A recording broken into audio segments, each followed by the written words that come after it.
What up, yo? It's Mr. Crack representing Hartford, Connecticut, and this is my new mixtape blog. But before I get into my next mixtape blog, I want to tell everybody, make sure you subscribe to my YouTube channel, Mr. Crack 15, man. And I'm going to try to keep y'all updated with more content, you know, from the streets and blogs. Just different content. I'm about to hook up with my boy and we doing a debate TV soon, so stay on the lookout for that and we gonna get it popping. So my new blog is titled Did Puff Daddy P. Diddy Destroy Hip Hop?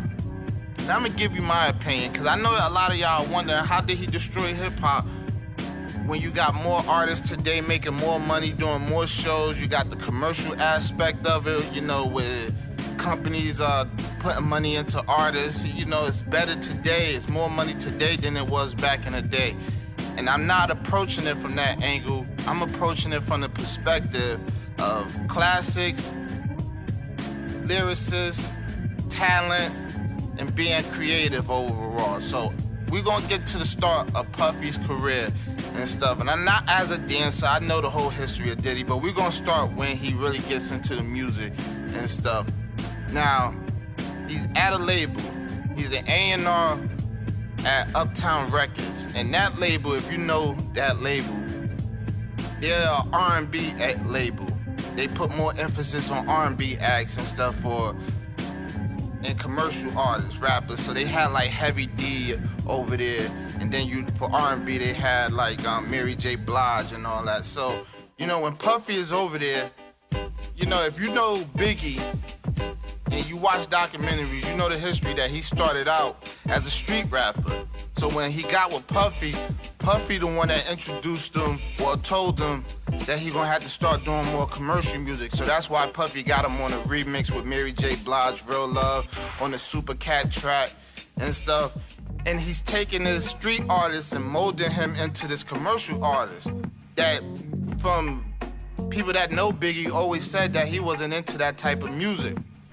So, you know, that's Puffy angle because they trying to appeal to a wider audience and stuff. When you say wider, they mainly mean more white people that's into it and stuff. So, you know, when you look at a Biggie, when it's time to do his album, now I heard that he wanted his first single to be Machine Gun Funk. Now, when it's time to put out Ready to Die, the first single is Juicy. It's a commercial track. Now, you know, because Puffy is he want to sell the record, but he's taking a street artist and turning him into a commercial act, you know, where he could appeal to both sides, the streets and commercial. This is like the first time it's being done, where you take a street artist and turn him into some player or something that everybody will like. And it's really not Biggie, but I guess, you know, Big had the skill to pull it off that, you know, you made an ugly nigga look good. And stuff, so you know, and then that's why you if you know the label, you would know that with Craig Mack, Diddy couldn't get him into that lane to do that type of music to that extent and stuff. So that's where the problem is created. But as you notice, once they say, oh, this is the blueprint, that we could take these street artists, they just gotta make these commercial records. You know, before all Puffy came in the game, most of the videos on MTV or BET was like street records and stuff. You had Ice Cube on MTV, they videos got played. Wu-Tang videos was getting played. Mobb Deep videos are getting played. Some are going gold, some are going platinum. You know, you had Redman going gold and stuff. So you had street records. You know, Tupac video for his first album was Brenda's Got a Baby. Today, you couldn't get no video like that played on TV all day, or songs played on the radio like that anymore and stuff. So when Puffy came along and started doing this, it's like light bulb went off in his head, like, all right, we're gonna do this with all our acts. Now, if you know, then when Mace comes along, it gets taken to the extreme level, because even Mace said, I was murdered, P. Diddy made me pretty. And stuff. So now you're starting to see this shift in the game at this moment where all the videos, instead of street content or socially conscious music, is shifting into this commercial music. Where every video now is commercial. You know, Busta Rhymes, Put Your Hands Where My Eyes Can See, all that type of stuff is coming out. People are changing up to sell records. You know, and the labels are dumping more money into it. But Puffy created this trend. Now, not to say it wasn't commercial music before. You had like MC Hammer, Vanilla Ice, Positive K, and all these other artists, Tone Loc, that was doing these commercial records, but they wasn't the standard for hip hop. Those were just acts that the streets thought was corny, that crossed over.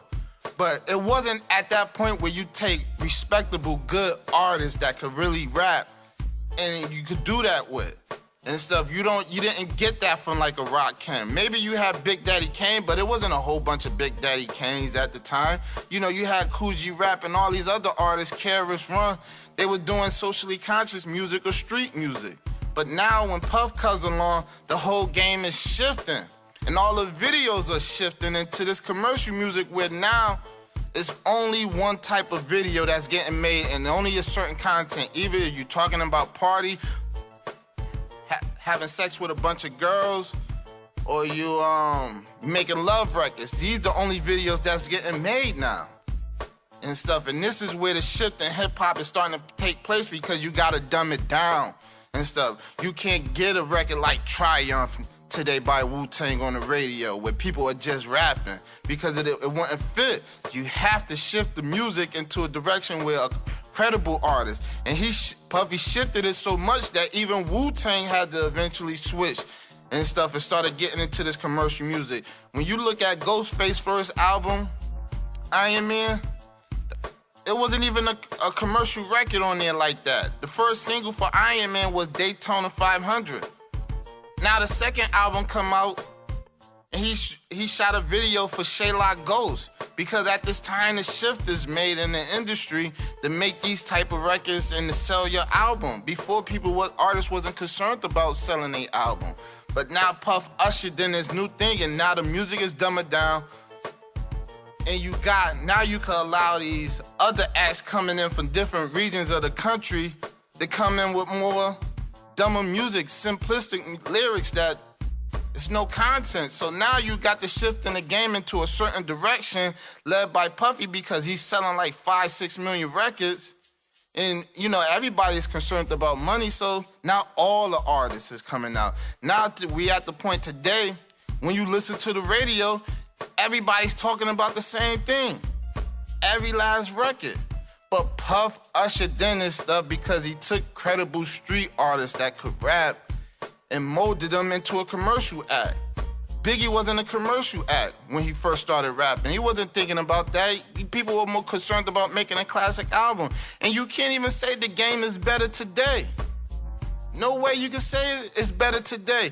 There's not even no classics coming out in this era. This is what I don't understand, that blows my mind. When people say lyricists don't know how to make good music, I feel that, that don't even make no sense. Because how you gonna make good music and you can't create a classic, but you got all these classic albums in the 90s coming out at least 2 a year? I don't even know no classic albums from this era. You know, the only thing closest to it is Kendrick Lamar's first album that everybody loved, but prior to that, you don't really get no classics. What, a 10-year stretch? So how you gonna say these lyricists don't know how to make music when you have Raekwon, classic album, Jay-Z, Reasonable Doubt, classic album? I'm not concerned about an artist's record sales and what they selling to make money. I'm concerned about the content of the music, the lyrics and stuff. So this shift is made where we gonna demonize lyricists as not being able to make good music, but when it's really these artists today don't know how to make good music. Just because you got a hot beat and a nice hook doesn't mean it's good music, because you can't rap. The only credibility as a rapper is your lyrics. So once that's gone, there's no credibility. You know, that's like saying taking an R&B singer and she can't hit notes, but she's a good singer. No, it don't work like that.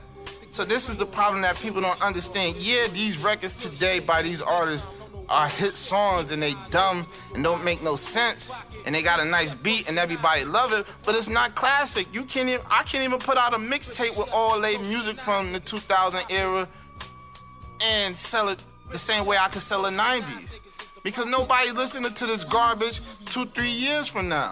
So how you make a good music? And Biggie Ready to Die still sells over and over. Raekwon Cuban Link still selling over and over. Nobody's bringing back no Little Durk mixtape from years ago. It's not, so you can't be making better music, so I just don't understand. I think Puffy ruined it because he created this trend of dumbing down your lyrics to sell records and took credible street artists to do it. And that's why I think Puffy ruined hip-hop, just to make some money, because before that, nobody didn't care about MC Hammer or Tone Loc or Vanilla Ice or Positive K.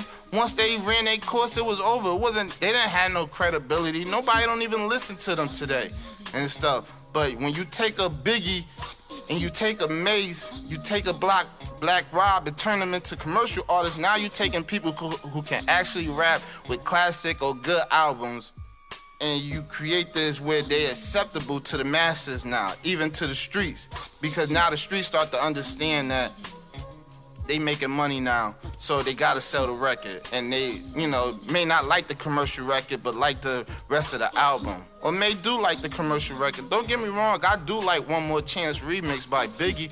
I just don't want every last artist to be making that type of music. Let everybody stay in their lane. I still want Wu-Tang Cream on the radio.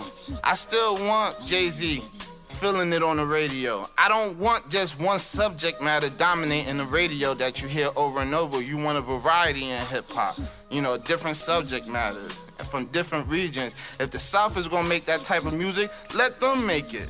And so we don't need East Coast or West Coast artists making that. We could have diversity and a variety and everywhere. We don't need everybody to make the same type of music. So I believe Puff destroyed hip-hop. He created this trend where we at today to make money. And that's what I think. Now, you can give me your opinion, hit me up and let me know what you think of it. And it's Mr. Crack. Make sure you follow me on Twitter at Hip Hop Crack, Instagram Mr. Crack 15, add me on Facebook at Terrell Richardson, and let me know what you think. 1.